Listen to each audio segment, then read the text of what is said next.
Hey there, survivors. Thanks for tuning in to tonight's episode. If you're new here, please consider subscribing. It really helps me keep these stories coming. And while you're here, let me know in the comments where you're listening from. Now let's get started. They called them Revixit, the returned. Some whispered cadaver ambulance, but that was more a joke than anything else. Something passed between stable hands or shouted by drunk men at taverns. But I never laughed. I saw them up close. I saw what they left behind. My name is Servius, born in Numidia, taken during one of Rome's endless border disputes when I was 12. I was sold through the port at Carthago Nova and brought to Rome under Senator Decimus Norbanus's house crest. I had no family left, so I didn't cry. I had no gods left, so I didn't pray. I only listened, learned, and did what I was told. That's how you survive as a house slave in Rome. That and silence. For 7 years, I cleaned the eastern hallway of the Colosseum. I was one of the shadows who moved before dawn and after dusk, never meant to be seen by the patrons. The arena workers called us Grainborns. We swept the blood. We cleared the bones. We repaired the broken tiles. We did not speak to fighters. We did not touch the animals. And we never asked about the lower pit. The Colosseum has many levels. Everyone knows that now. But back then, only a few truly understood how deep it went. Beneath the hypogeum, below the animal cages and prop lifts, was a hidden arena only known to the private circle of the emperor. The midnight games, they called them. There were no cheers, no coin wagers, no citrus peels thrown from the crowd. Just high-ranking men in cloaks, guards without insignia, and a single scribe who never spoke a word. I was reassigned to this place during a humid August week in the 7th year of the reign of Emperor Commodus. I remember the stench that led down the stairwell. Not just rot, but old water, stale oil, and scorched bones. The kind of scent that clings to your nose long after you leave. The overseer handed me a brush, a bucket of vinegar water, and a long metal rod. He didn't explain the rod. I would learn. The first night, I didn't see a match. I arrived after the fighting had finished. The guards opened the rusted gate and grunted at me to enter the sand pit. I say sand, but it wasn't like the one in the upper arena. This one was dark red, wet, clumped. Not sand at all. Pulverized bone and crushed tile, soaked in blood that never fully dried. Bits of skin still clung to the stone walls. Teeth lay loose like spilled grain. Someone's foot, just the foot, was left half buried near the edge. I remember the guards' silence, the way they leaned against the walls, bored. One of them chewed a fig and spat the pulp into the muck. I wondered if they had seen this so often they no longer cared, or if they had to pretend. My job was to clean the bodies, not remove them, that was for the cart slaves who came after, but to clean the surrounding area, rinse the fluid, pry loose bones from the grooves, scrape gore off the walls so the next match could go on as if nothing had happened. The second night, I stayed longer, and I saw the pit before the carts came. There were 4 corpses lying in the sand. One had its chest caved in, ribs fanned open like a cracked amphora. Another's head was turned too far, not just broken, but twisted until it faced backward. The third still moved. I thought he was alive, until I stepped closer. His eyes were dry, skin pale, drained of all warmth, and yet his jaw clicked, like it was still trying to form words or chew something that wasn't there. One arm twitched against the sand, nails scraping with no rhythm. The other arm had been severed at the elbow. I froze, and the guard behind me, a tall man with a scar running down from the lip, shoved me forward. "Don't stare," he muttered. "Wash." I knelt, careful not to meet the thing's gaze, and poured vinegar water onto the floor nearby. The smell didn't change. Nothing ever smelled clean in that place. The metal rod made a dry screeching sound as I dragged away the larger bits. I dared not use my hands. Later that week, I overheard 2 guards speaking as they leaned near the torch basin. "They're getting faster," one said. "No," the other replied. "It's just your nerves. They don't feel pain. Of course they move strange." Strange is one thing. Climbing the wall is another. I didn't interrupt. Just scrubbed the corner floor where the flesh had left a long smear that stained the stone pink. but I never forgot that phrase. Climbing the wall. The next night I saw it happen. It wasn't during a match. It was cleanup again. One of the pit corpses had been pinned with spears. Not the usual broken body kind of dead. No, this one had 4 iron stakes hammered into its limbs like it had been nailed down. Still, its head moved. As I passed, I saw its eyes fix on me. Not lazily, not vaguely. It turned its head toward me. Not far, maybe a hand's width, but precise. Sharp. I didn't stop. I kept walking, brushing, dragging the rod, pretending I hadn't seen it. But then I heard it. A scrape. A loud, slow scrape. Not from my rod. From the spear embedded in its arm. It was pulling. No, wrenching. Its arm up and down, rocking the spear loose from the stone. No groans, no growls. Just the sound of wet flesh grinding against iron. The guard shouted, stepped forward, and slammed a hammer down onto its skull. Once, twice. The second time, the sound changed, like a melon struck with a chisel. The body twitched, then stopped. They ordered me to clean around it again. The skull had cracked, leaking something black onto the red sand. I didn't ask questions. After that night, I started noticing small things. The way the Revixit didn't rot like other corpses. The way they didn't attract flies. The way they bled less, if at all. Some had wounds so deep that bones were visible, yet they moved with the same blind hunger. And the way some were missing tongues. Not bitten off, removed, sliced, surgically. You could see the precision. Some had sewn lips. Others wore crude masks made of stitched leather. One had wooden slats nailed through his wrists to keep him from bending his arms. These weren't natural dead. These were crafted. One night I stayed later than allowed. I pretended to be finishing a difficult scrub job near the west alcove, where blood liked to pool. When the guards left to drink from the hallway cistern, I slipped deeper into the shadows, following the echo of chains and a metal grate. That's when I saw the cages. 20, maybe 30 of them. Some were empty, some held prisoners, others, not quite. The infected, the Revixit, were stored like livestock, chained upright, drooling but quiet. Some gnawed at the air, others stood frozen, eyes rolled upward like they were trapped in memory. I remember one, a young woman with one shoulder gnawed down to the bone. Her jaw had been broken and reset wrong, hanging sideways, and yet she still tried to speak. It came out as a wet clicking. Behind the cages, a man stood in black robes. He didn't wear the uniform of a guard or the armor of a soldier. He held a scroll in one hand and a branding iron in the other. He marked their foreheads, not letters, but runes, curves and shapes I didn't recognize. Each time, he whispered something in Latin I couldn't catch. The moment the brand touched flesh, the infected would spasm violently and then go still. That was when I understood. This wasn't just death. This was design. Rome was training the dead. Not for war, not yet. For control, for entertainment, for study. And I was the one cleaning up afterward, pretending not to notice. That night, when I returned to my quarters, a corner cell under the main hypogeum, I found a small scroll tucked beneath my sleeping cloth. The script was written hastily in charcoal, smeared along the edges from sweat or haste. Just 3 words. You are being watched. I stood motionless for a long time, holding the scroll between my fingers, unsure whether to burn it or hide it. A message like that was dangerous. It could mean warning, or threat.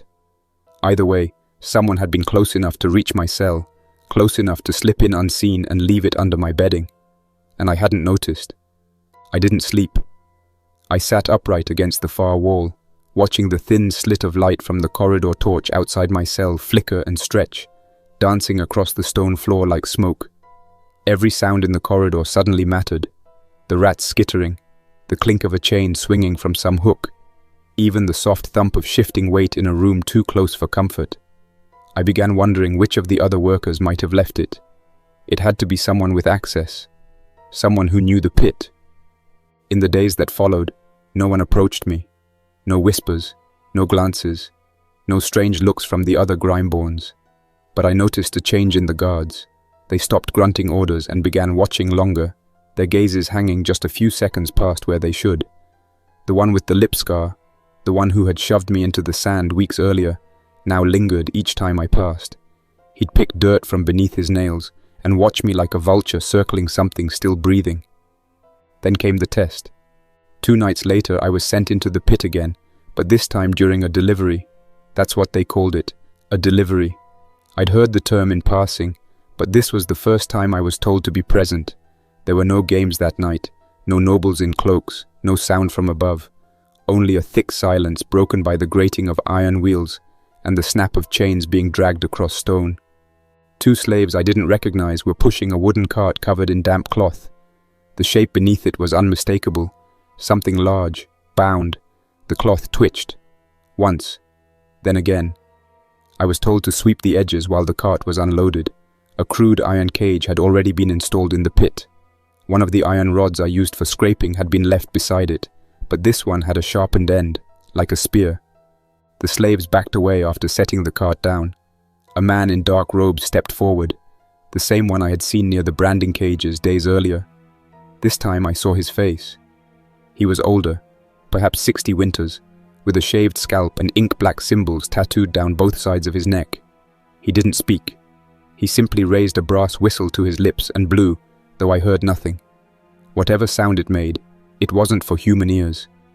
The thing under the cloth began to thrash violently. The cart rocked, and one of the rear wheels splintered with a snap. The 2 slaves stumbled back, one dropping the chain he'd been holding. The robed man turned slowly and gave him a look that would freeze water. Then he nodded to the guards. They stepped forward, jabbed the cart with hooked poles, and pulled the cloth away. What lay underneath had once been a man. Now, its entire torso was distended, like a wineskin filled with bile.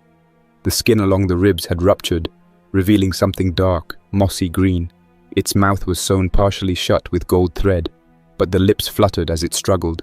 It didn't groan or shriek, it only jerked, as if something inside it was trying to escape.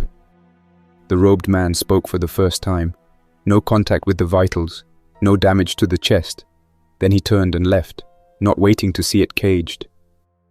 It took 4 men to get it inside the iron cell. The creature snapped at them through the half-stitched mouth, clamping down on one of the guards' wrist guards hard enough to dent the bronze. They beat it with clubs, careful not to strike the torso, and finally forced the gate shut. It rattled the bars with enough force to shake dust from the stone ceiling. Then it went still, watching.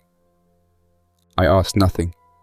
I swept in circles, working outward from the cage as if it weren't there, but I could feel it. Its eyes didn't wander. It never blinked. Wherever I moved, it tracked me. I realized after a few minutes that it wasn't looking at my hands or my feet. It was watching the iron rod I held. I finished, left the pit, and went straight to the slave dormitory.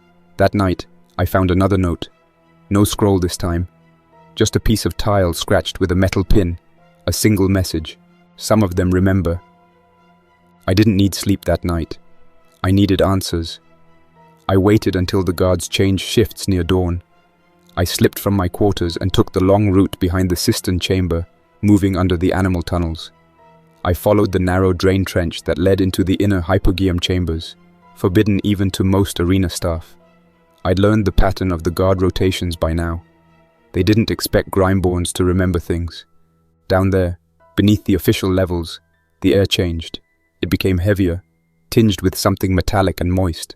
The walls were closer, the torches fewer. I found rooms carved into the stone that didn't appear on any plan I had ever seen. Small cells, but not for prisoners. These were for records. I stumbled into what must have been a storage archive. Shelves lined the room from floor to ceiling, each stacked with wax tablets, scrolls bound in leather, and strange stitched volumes written not just in Latin, but in other languages, Greek, Punic, even crude Iberian glyphs. Many of the scrolls had the same mark pressed into the wax, a broken circle pierced by a dagger. I knew enough to keep my hands off them. At the far end of the room, beside an extinguished torch basin, I found what I hadn't expected. Another man. Young, pale, with ink-stained fingers and a stylus in his belt. He didn't seem startled to see me. In fact, he looked up as if he'd been expecting it. "You saw the brander," he said. I didn't reply. I left the notes, he added. I needed to know if you were watching the same things I was, if you saw the difference. Still, I said nothing. The infection doesn't begin in the blood, he continued, standing now. That's why they don't bleed.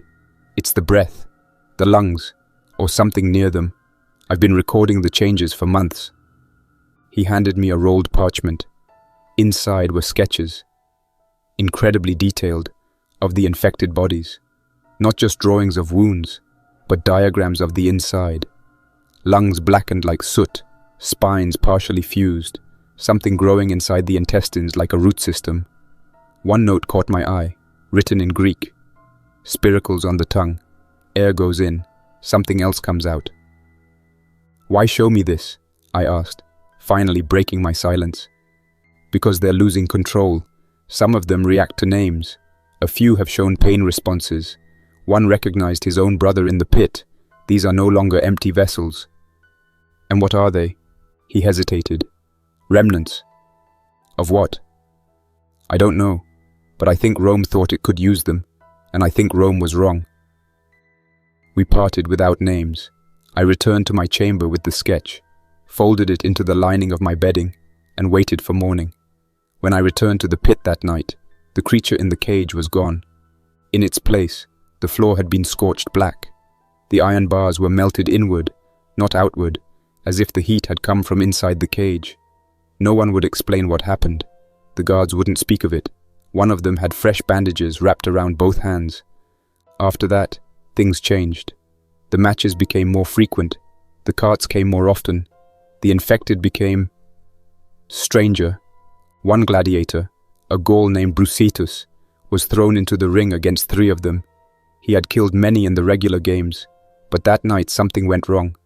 The second infected latched onto his leg, and instead of simply biting, it held firm, hands clamped like vices. It didn't go for the throat. It stared at him as the others moved in, a deliberate delay, as if it was trying to keep him still for the others. When the match ended, Brucetus was gone. Nothing remained but his belt buckle and part of his helmet. The guard said he'd been taken down below, but I saw no cart, no body. That same week, I was called for a private cleaning session after an incident in one of the holding pens. When I arrived, the air was hot, thick with smoke and oil. The walls had been scraped clean, but not the floor. On the stones, a spiral had been carved, not drawn, carved, with blood pooled in each groove. The heat wasn't from torches. It radiated up from the spiral itself. At first, I thought it was some optical illusion, the way heat warps air over an oven or near the forge.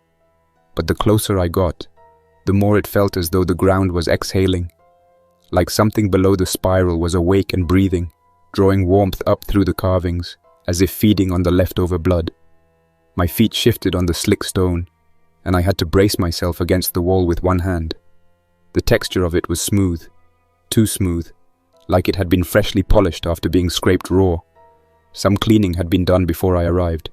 Someone wanted only the floor cleaned, not the truth beneath it. I worked in silence, using the vinegar water and sand scrubber in slow, even strokes. My rod had been replaced that morning. This one was newer, the end shaped more like a chisel. I suspected it wasn't accidental. The iron tip made a terrible grinding sound against the spiral grooves. The blood didn't come up easily. It had congealed into something thicker, like clay mixed with pitch, dark and resistant. I had to lean my weight into it, and still it smeared more than it lifted. When I scraped the very center, something moved, not visually, but beneath the floor.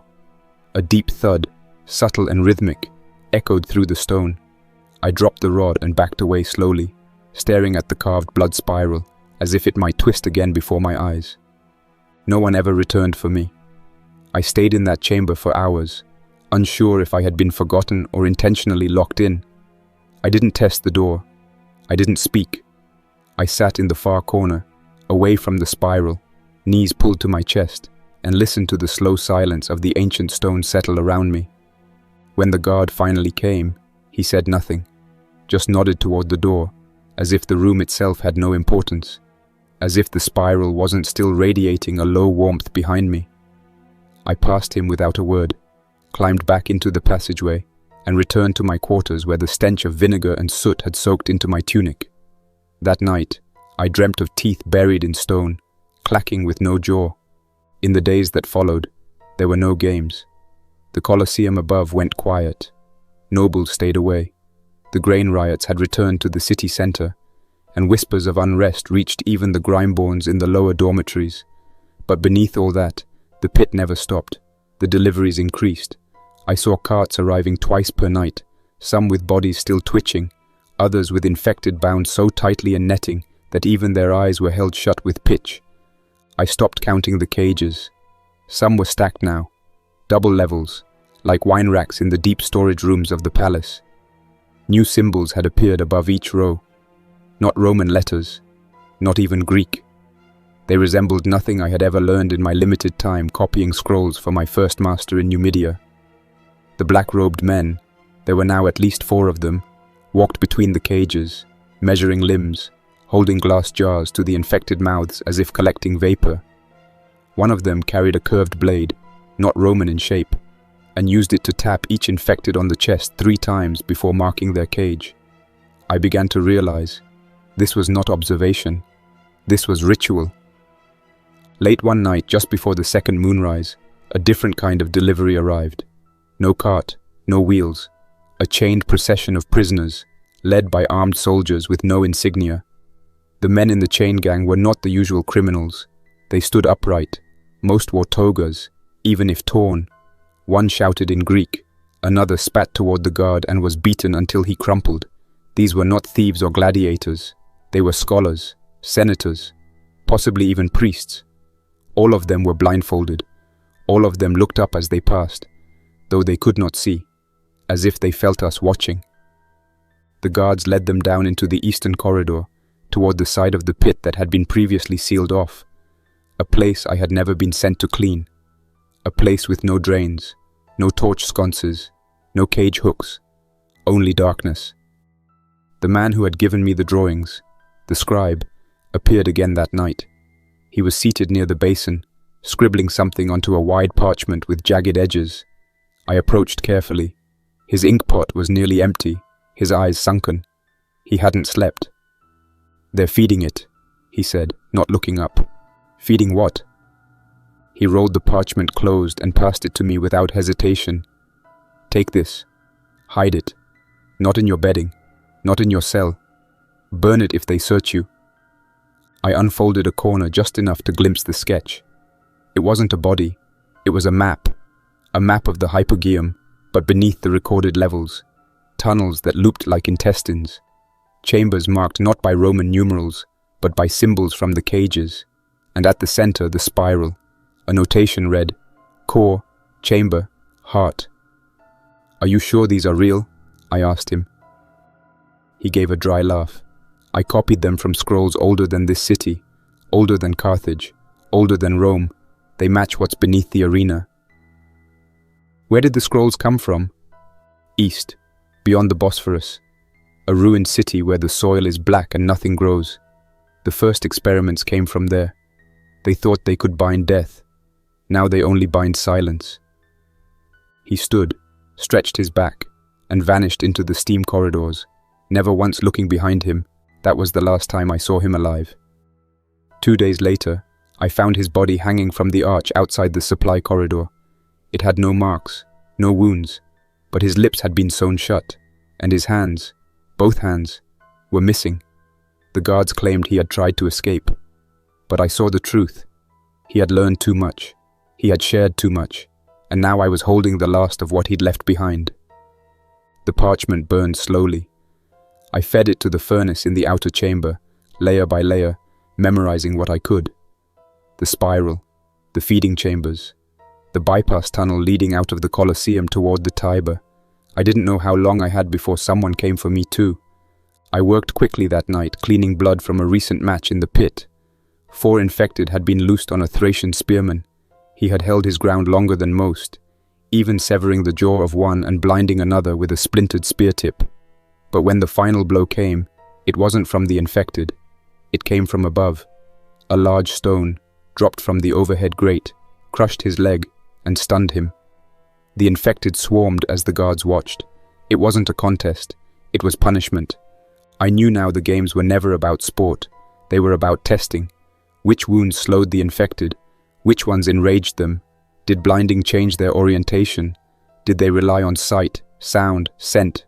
The pit had become an experiment, and we were all specimens. That same week, rumors spread among the Grimeborns. One had disappeared, a boy who cleaned near the drains.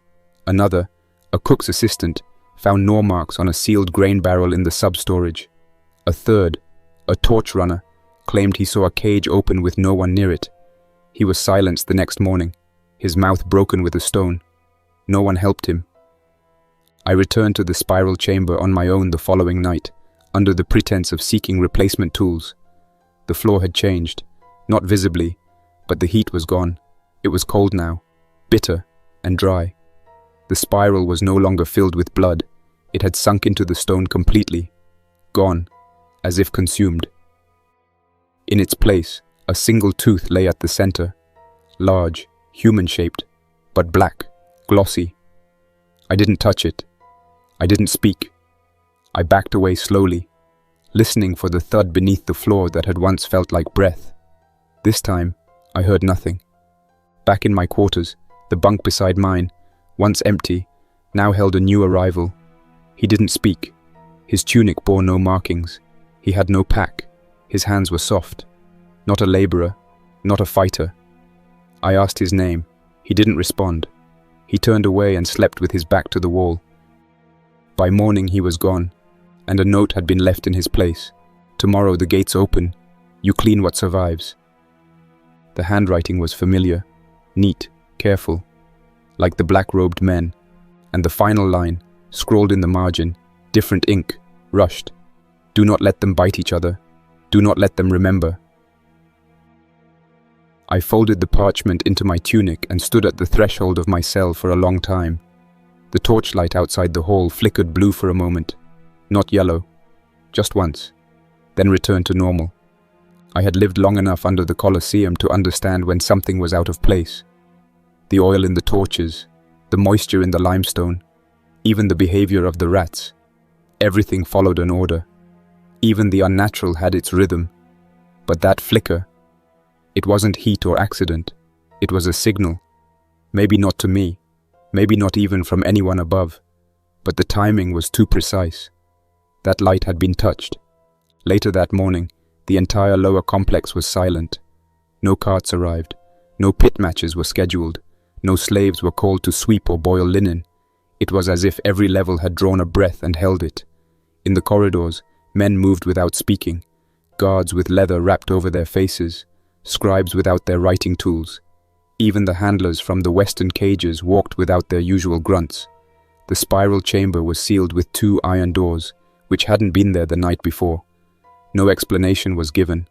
None was needed. When midday came, the warning from the note echoed in my thoughts. Tomorrow the gates open. You clean what survives. It wasn't metaphor. It wasn't prediction. It was a schedule. By sundown, every living slave in the lower tiers had been called to the central platform. Not for punishment, not for duty, for order. We were told to listen. The overseer, a man I had only seen from a distance before, stood above us on the upper stair, flanked by the black-robed men. His face was pale, his eyes sunken into dark folds that looked almost bruised. He held a small scroll in one hand and a short-bladed gladius in the other. He didn't raise his voice. He didn't need to. The gates to the testum will open at dawn, he said. You will clear what remains after the final match. You will remove no more than you are told. You will touch nothing. You are not ordered to clean, and you will not speak of what you see. Those who fail to obey will be gifted to the pit. The word testum confused me at first.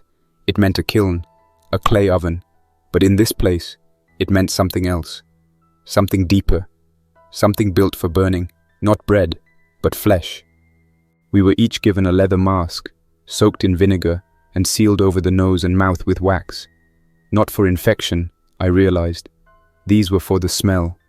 Something was expected to rot fast. I didn't ask questions. No one did. I tied the mask and took the rod they offered. A new tool, This one tipped with bronze and etched with a triangle near the hilt. The edges were not sharpened. This was not a weapon. This was a probe. At dawn, the doors were opened. We were led into a space I had only glimpsed in sketches. The pit of the testum was lower than the hypogeum, closer to the city's original sewer tunnels, where the stone was darker and the air was thick with sulfur. No torches were lit. Only glowing bowls filled with coal and oil burned along the wall, giving off a dull orange haze. It was not enough to see clearly, but enough to witness what had happened. The walls were covered in black residue, like soot had been spat upward from a massive fire, but there were no signs of flame. In the center, the arena floor had collapsed inward, no longer flat, but sloped like a basin. At the bottom were bodies, or what was left of them. The infected and the gladiators had been thrown together in one final match. No guards had interfered. No cages had been opened after. Whatever was meant to happen had happened, and whatever came of it was over now. We were left to clean the result. The corpses had not decayed the way I had seen before. Some were bloated, discolored, their skin translucent like fish rotting under the sun. Others were dry and brittle, blackened like charcoal. And some looked untouched, as if they had simply fallen asleep mid-step and never awoke. I descended slowly, rod in hand, stepping carefully between the limp limbs and shattered ribs, avoiding the faces. Even in death they watched.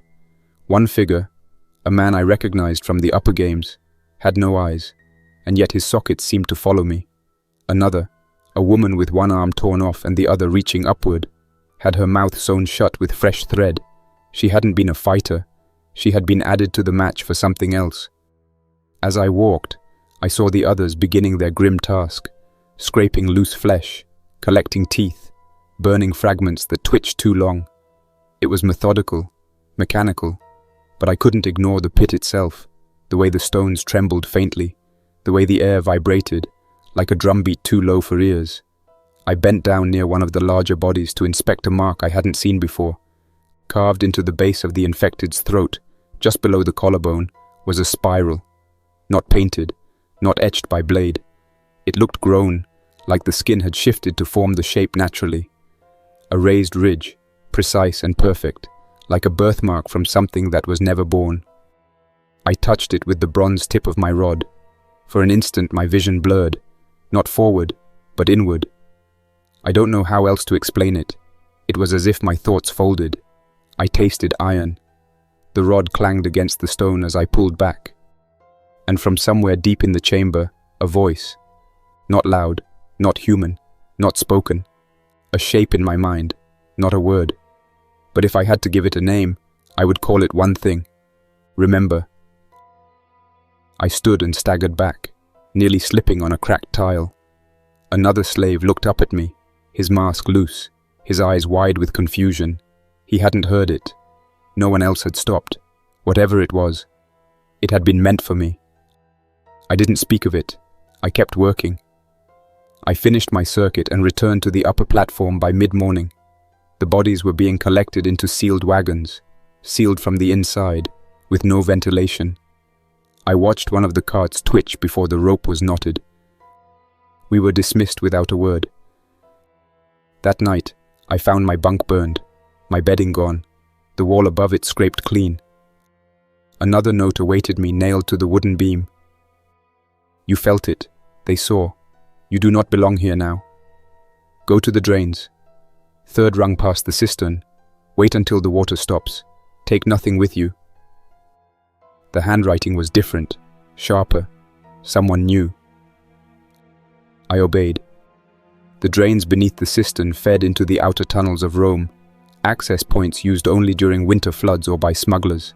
I had cleaned near them once, early in my servitude, and had been warned never to linger.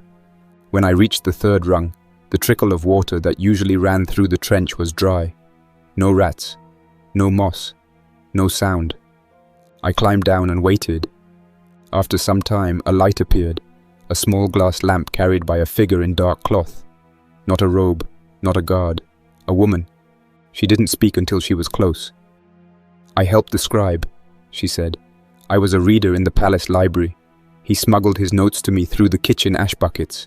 I traced them. Why help me? I asked. Because he believed in you, because he died for it, and because what's coming won't stop at the arena walls. She handed me a wrapped bundle, dried meat, cloth, and a single brass coin etched with a familiar symbol, the spiral, but this one had a line through it.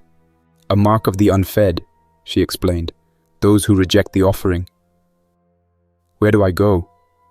West, beyond the walls, toward the hills near the old aqueduct. There's a gate that the Empire forgot. And what if they follow? They will, but not all of them are still what they were. She turned and vanished into the mist of the drain, her lamp flickering once, then gone. I didn't wait. I climbed into the runoff trench and began crawling toward the aqueduct line. I passed bones. I passed tools. I passed carvings in the tunnel walls that didn't belong to any Roman mason. Symbols not chiseled, but pressed, grown into the stone like veins. The deeper I moved into the passage, the more those marks began to shift. They changed shape as if aware I was looking. What began as crude spirals stretched into twisting loops, then split into mirrored branches like lungs, ribs, or roots. The stone pulsed with a damp heat, then cooled the next moment. My hands slid over smooth, organic grooves that felt less like architecture and more like the inside of a throat. I held my breath each time I passed a side channel, expecting to hear feet behind me, or worse, claws. But nothing followed, only the silence of the earth, not the dead silence of a tomb, a deeper stillness, like something listening from inside the walls. After what must have been an hour, I saw moonlight. The runoff grate at the far end of the trench had rusted through long ago, corroded by moisture and disuse. I slipped between the bars and rolled into the outer ditch beyond the walls of Rome. The city glowed orange in the distance, lit not by torches but by flame. The upper levels of the Colosseum had caught fire, or had been set ablaze deliberately.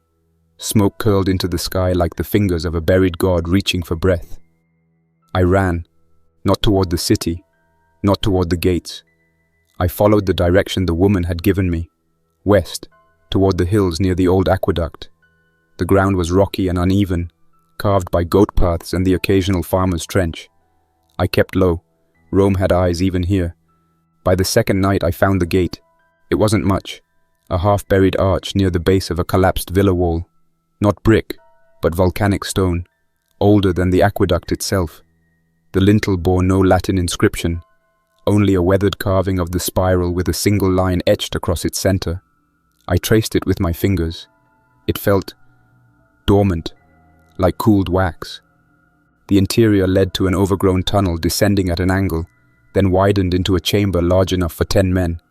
And there, for the first time in what felt like years, I saw others. They didn't look like rebels, not soldiers, not slaves. A collection of outcasts, scholars, even an old woman in the robes of a forgotten temple order. They said nothing when I entered. One of them gestured to a corner with rolled bedding. Another passed a waterskin. Their silence wasn't fear. It was something older, an understanding of what was coming. For 3 days, I stayed in that chamber and learned what they had gathered. The spiral was not just a mark. It was a boundary, a form of containment used in a time before Rome, before Carthage, before even the Etruscans had laid stone in the hills. It was not created by men, but remembered by them. Not magic, not in the way myths speak of sorcerers or gods. Something deeper, a geometry of the body and breath, a pattern that once disrupted something far older than sickness or war. The infection, what we now call the walking curse, was not a plague. It was not viral. It was a misalignment, a disruption in the order of flesh and thought, a forgotten channel reopened by the men in black robes, by the branding, by the rituals they misread or half understood. The infected were not just reanimated flesh. They were vessels, conductors. Some remembered names not their own. Some spoke in voices never heard in Rome. Others grew spirals beneath their skin, organic, blooming from the lungs outward. Rome had tried to turn this into spectacle, into sport, into control. But the spiral had no master, and the games were never for the crowd. They were for it. The thing below the arena, the thing beneath the spiral pit, was never asleep. It was waiting. On the fourth night, scouts returned to the chamber. The Colosseum had collapsed inward, not from fire, but from the foundation itself shifting. The pit had sunk, consuming the lower chambers and drawing half of the hypogeum into the earth. Those who had remained behind were either dead or different. Some guards had wandered out days later, naked, humming songs no one could name. Others were found walking into the river, eyes glazed, mouths filled with dust. The woman who had guided me into the drains, her name was Vitalia, showed me a new map, one drawn from memory by the scribe before his death.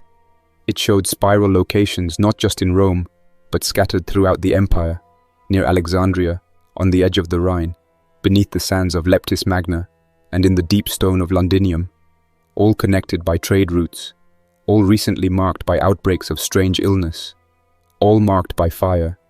The empire had unknowingly built its roads atop a network older than its laws. The spiral wasn't Rome's to control. It was Rome's curse for digging too deep. That winter we moved east, not toward cities, toward ruins, toward forgotten places where the stones still whispered if you pressed your ear close. Vitalia said the only way to stop what had begun was to unseal one final gate, buried beneath a long-dried salt lake in the mountains. She carried with her the last pages from the scribe's scrolls, those he hadn't dared copy. They were etched onto thin sheets of hammered tin, wrapped in leather and sealed with tar. We never made it. We were ambushed near the old border walls, not by soldiers, not by bandits, by something worse. 2 of the infected, but not like those in the arena.